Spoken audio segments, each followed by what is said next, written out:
These Turkish students thought their days of being discriminated against because they chose to study at a religious school were long but over.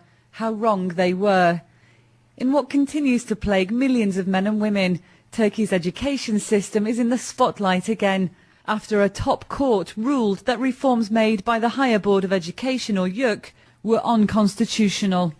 Since 1998, students who attend Imam Hatip or religious schools confront a disadvantage when applying to university.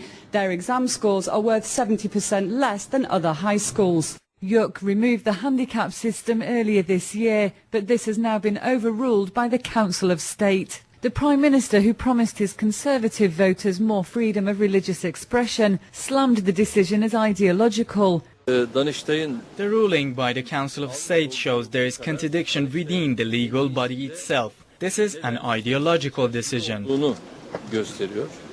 A direct descendant of the Prophet's family, Nihat graduated from Imam Hatip. Today he teaches philosophy in a private prep school. Nihat says he's happy with his career, but the handicap has severely restricted his choice of further study, which under normal circumstances would have been psychiatry. Because of the handicap, there is no possibility to choose from a range of subjects. Is it logical? Certainly not. After you graduate from the Imam Hatip school, you only have one choice of study, which is theology. If you choose something different, you lose your academic achievements.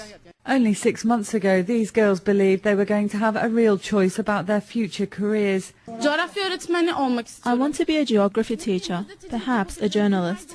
Maybe I'll travel around the world. But there will always be an obstacle because of what I wear.